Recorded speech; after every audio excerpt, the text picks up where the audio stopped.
आप हमें अपने उसके बारे में बताइए।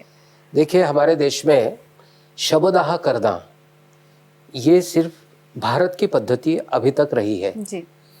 और बाकी सब पूरे देश भर में शवदाह तो रिलीजियसली जोड़ा जाता है, तो मुसलमान, ईसाई, बौद्ध, बाकी सब लोगों से जोड़ा जाता है। तो पूरे विश्व में सिर्फ भारत के लोग हैं जो शवदाह करते हैं जी। बाकी सब लोग बरिंग करते हैं। इवन जो हिंदू बाहर हैं वो लोग भी शवदाह करते हैं, शवदाह करते हैं, जो बाहर हैं वो शवदाह करते हैं। सिर्फ पाकिस्तान में मुश्किल थी है।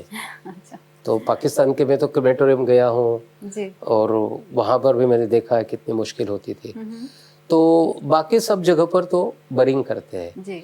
तो फिर पहला मुद्दा आता है कि what is the difference between burying and cremation. जी बिल्कुल। शवदाह करना और गाड़ना, इसमें बेसिक अंतर क्या है और कौन सा बेनिफिशियल है। जी। और फिर हमारे देश में शवदाह की पद्धति क्यों स्वीकार की, ये कब से की? शवदाह की पद्धति का पहला उल्लेख तो ऋग्वेद में है जी। फिर मार्कंडेय पुराण में है, फिर गरुड़ पुराण में, ऐसे बहुत सारे इसमें आया है। तो इतने सालों से शवदाह चल रहा है तो ये भी थोड़ा ढूंढना चाहिए।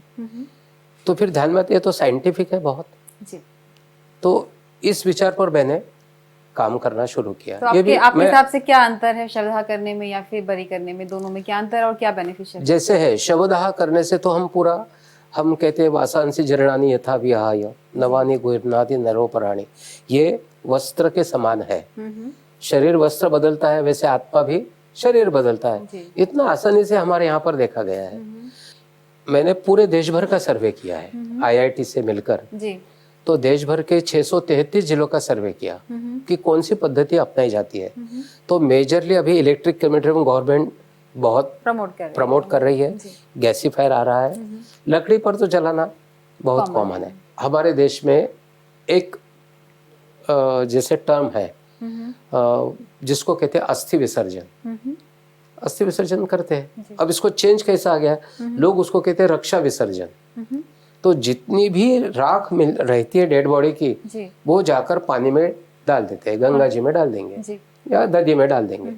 अब पहले के समान नदियां तो बहती नहीं है तो ये सारा पानी का कंटामिनेशन हो रहा है। अब ये पानी के राख में क्या क्या है, ऐश में क्या क्या है, उसमें पोटेशियम है, नाइट्रेट है, फास्फोरस है, सब कुछ है। 42 प्रकार के मिनरल्स और कंपोनेंट्स है। तो उसमें से तो पानी खराब हो जाएगा। पहले कहीं ना कहीं ये वाटर इकोसिस्टम का पार्ट बन जाते होंगे क्योंकि संख्या कम थी, मात्रा कम थी, तो जल जीवों के लिए शायद जरूरी होगा। नहीं, पर आज की डेट में जो ये है जल जीवों के लिए भी बराबर नहीं है जी। अस्थि विसर्जन जल जीवों के लिए है क्योंकि वो फास्फोरस है। हम उसी के बारे में बात कर रहे हैं। वो फास्फोरस है जी। मगर हमारे यहाँ पर अस्थि विसर्जन चेंजेस टू रक्षा विसर्जन। तो उसके कारण हम पानी का कंटामिनेशन कर रहे हैं। पानी खराब कर रहे हैं। ये लोगों को समझना चाहिए। अस्थि 5 से 7 ग्राम होती है, वो आप डालिए पानी में तो वो जो जलचर है उनके लिए भी अच्छा है और फास्फोरस पानी में डालने से पानी शुद्ध होता है। ये हमारे की साइंटिफिक प्रोसेस है, ये समझना चाहिए।